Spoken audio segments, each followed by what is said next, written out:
Baik, langsung saja saya masuk ke pembahasan pertama, yaitu tugas dari manajemen strategi.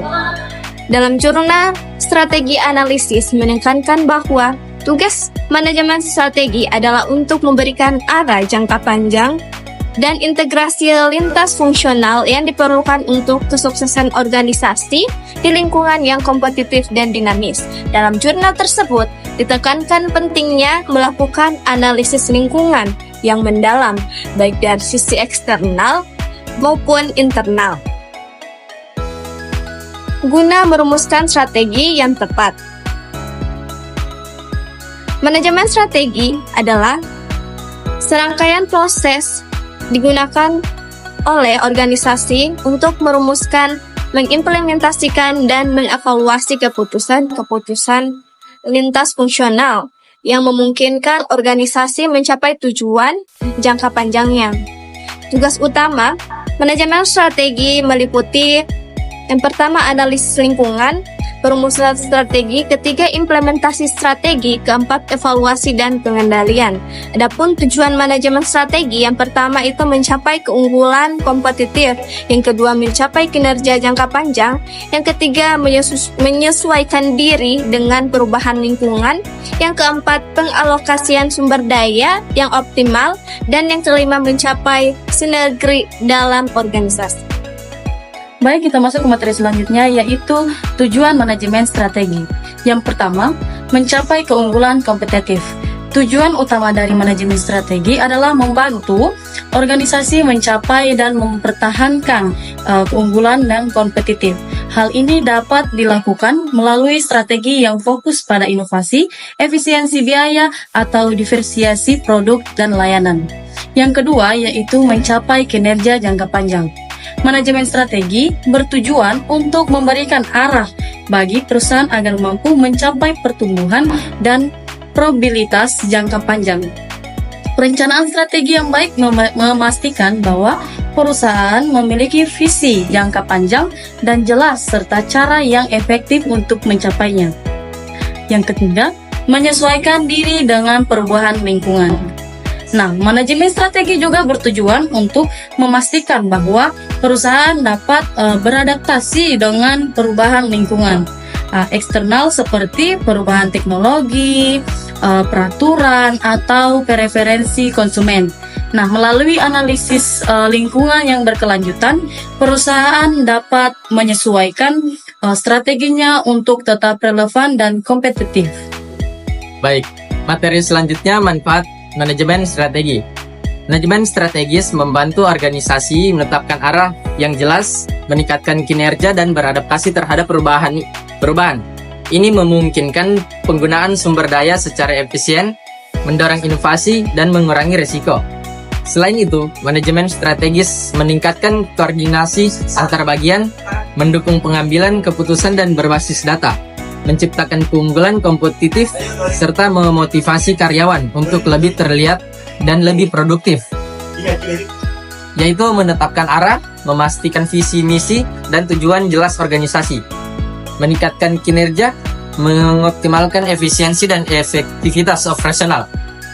Selanjutnya, adaptasi perubahan, mempersiapkan organisasi menghadapi perubahan eksternal, penggunaan sumber daya, mengalokasikan sumber daya secara efisien, dan mendorong inovasi, memacu pengembangan ide dan inovasi.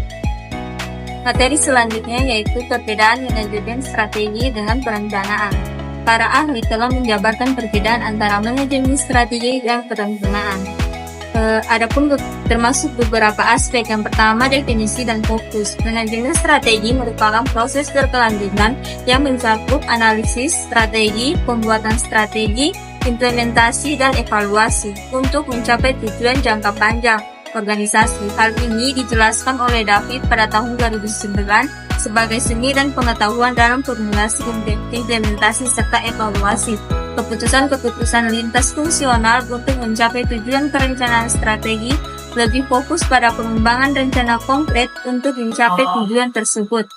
Ia merupakan langkah-langkah panjang yang bersifat menyeluruh, seperti yang dijelaskan dalam yang pertama, langkah-langkah jangka panjang yang bersifat menyeluruh. Yang kedua, proses implementasi formulasi strategi.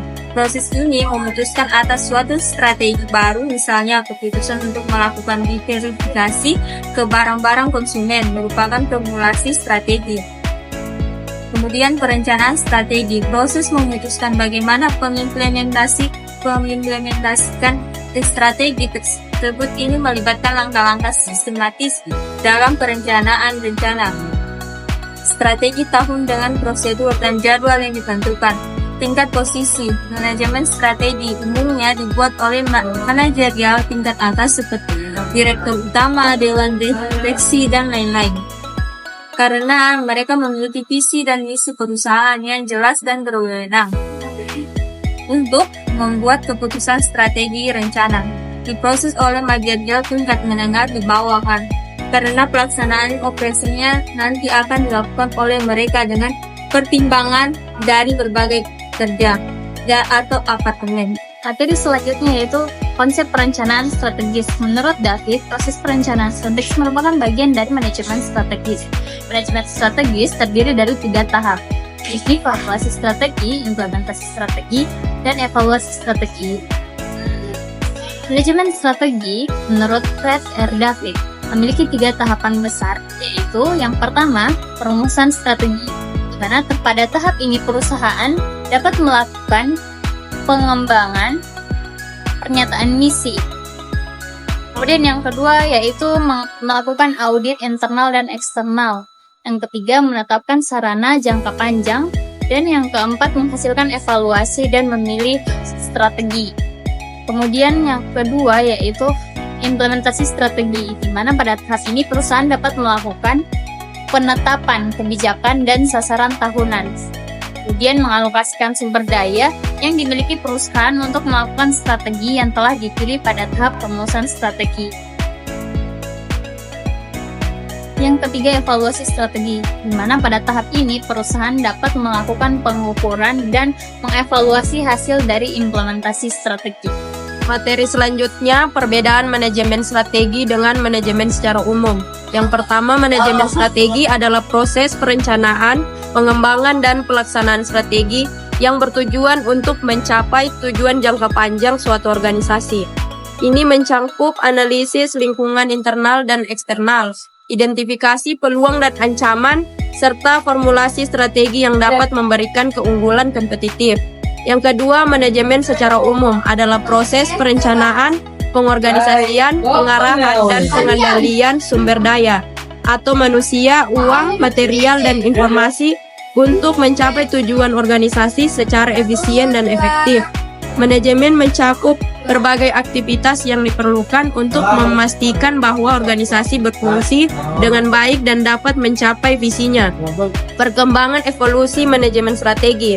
Yang pertama, era prastrategi. Sebelum 1950-an, pada era prastrategi ini manajemen lebih berfokus pada efisiensi operasional dan pengendalian tanpa pendekatan strategi yang sistematis, dan pengembangan awal munculnya praktik manajemen dasar, tetapi strategi belum menjadi fokus utama. Yang kedua, era perencanaan. Pada tahun 1950-an hingga 1960-an. Pada era ini, perencanaan ini perkembangan secara jangka panjang mulai diterapkan oleh banyak organisasi dengan fokus pada tujuan dan proyeksi masa depan dengan menggunakan alat analisis seperti SWOT untuk merumuskan rencana jangka panjang. Yang ketiga, era analisis strategi. Pada tahun 1970-an, pada era ini analisis strategi ini munculnya model analisis kompetitif seperti 5 kekuatan Porter dan strategi diferensiasi serta biaya rendah. Yang keempat, era adaptasi dan fleksibilitas. Pada tahun 1980-an hingga 1990-an, di era ini adaptasi fleksibilitas lebih berfokus pada penekanan fleksibilitas strategi dan pendekatan berbasis sumber daya untuk menghadapi perubahan pasar. Yang kelima, era keberlanjutan dan inovasi. Pada tahun 20-an hingga sekarang, pada era keberlanjutan ini, inovasi ini fokus pada keberlanjutan penggunaan data besar dan kolaborasi untuk menciptakan nilai bersama. Sekian presentasi dari kami, lebih dan kurangnya kami mohon maaf.